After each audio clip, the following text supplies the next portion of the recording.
Good day, students. So now we're going to continue the topic in Module 9, which is the methodologies and approaches to community information, collection, and in community action across disciplines. So we tackled in the Lesson 1 the principles and process in getting community information. So now we are on the Lesson 2. Community-based methods in collecting community information. So this section shall focus on a method called participatory action.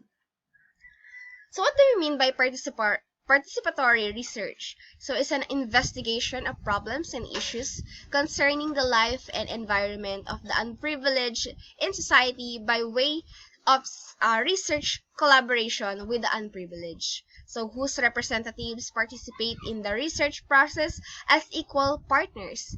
That is, as researchers themselves rather than outsiders doing research upon them or their problems.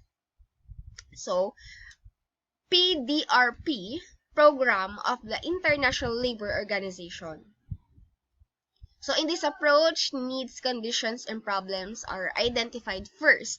The appropriate solutions based on the identified prioritized needs are planned and implemented through a partnership between the community and concerned government and or non-governmental organizations.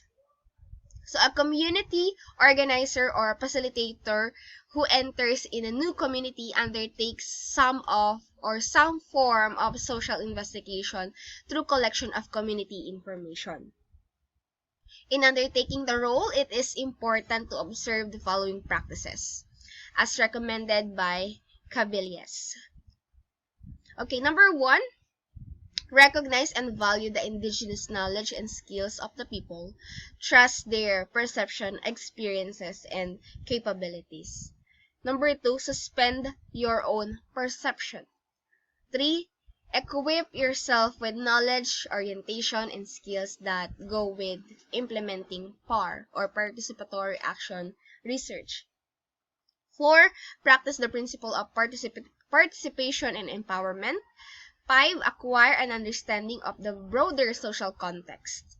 6, develop an inquisitive mind and encourage the people to do the same. Now, according to Cabilles, there are 2 important phases in collecting information using PAR method. These are the preparatory phase and the research phase. So, at the first part, we have the preparatory phase. So, we have 3 preparatory phase, Number 1, we have preliminary community profiling. So this activity aims to obtain a basic knowledge and understanding of the situation of the community, which will inform and facilitate the organizer's entry to the community. Number 2, entry and integration into the community. So this activity aims to deepen your knowledge of the community. This is the phase where you get to know the people and where you form a data gathering committee from the community. Number 3, community consultation. This activity introduces the community organizer to the members of the community. This is the phase where you draw out the perceptions of the people regarding the issues and problems faced by the community. And on the research phase, we have number 1, training of the training community.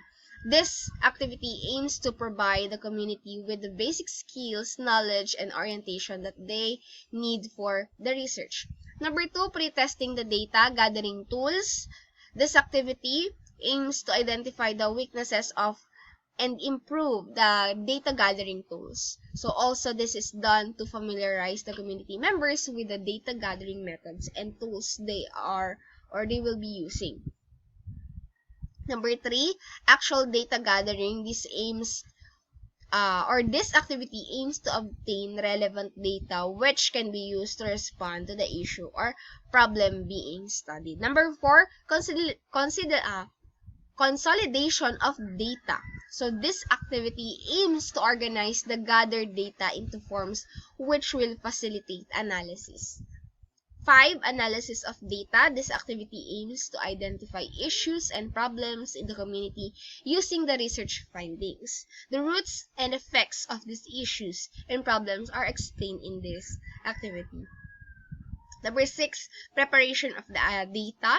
This activity aims to identify creative, popular, or alternative ways of presenting the research results. Number 7, community consultation and data presentation. This activity aims to share the results of the research with the community.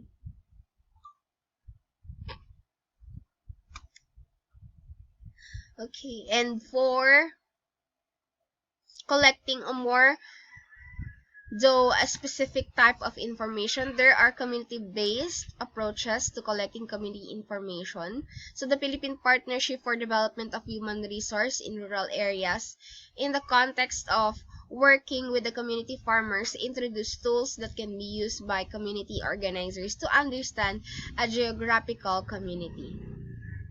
So now let's move to spatial. Spatial information deals with space. Such involves exercises like resource and social mapping, land use mapping, transect mapping, farm sketching, and service mapping. So number 1, we have resource and social mapping. Entails the sketching of resources as well as households with or within the state or barangays. Number 2, land use mapping involves asserting the land uses of the state, such as what crops and prevalent in the farm parcels. 3, transect mapping provides information beyond those presented in the resource and land use map. So it is done by conducting a walkthrough of the community. Number 4, we have farm sketching. Involves sketching the farm layout, including crops planted and other land uses, cultivation practices, and other based or other observed features. Number 5, we have service mapping. Involves collecting information on the internal and external services available to the community. Service include health, education, marketing, transportation, communication, farming, support services, and others.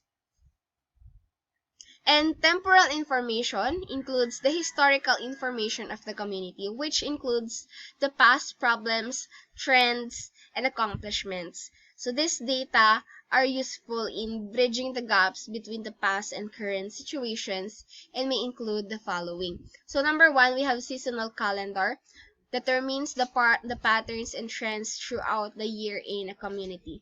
Number 2, timeline entails general discussion on important events that happened in the community. Number 3, farm timeline, a chronology of agricultural activities undertaken in a particular land parcel. It focuses on the practices being observed in the management of the farm and the other resources. Number 4, trend line, a diagram showing significant changes in the community over time. Number 5, time allocation diagram, intended to distinguish specific tasks carried out by household members and the amount of time spent on those activities. Next is social institutional information. Concerns insights on the people in the estate, barangay, and their relationship with one another as well as with advisors. Okay, so number 1 is census mapping.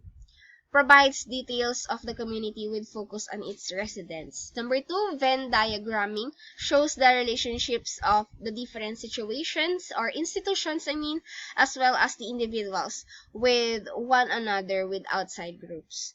So communities evolve and change through time.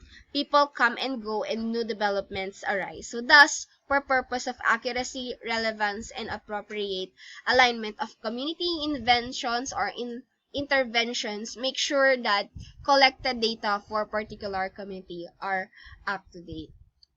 So that's it for our last part of this lesson. So you can answer the assessment, module 9 on page 17, and answer activity 1, essay.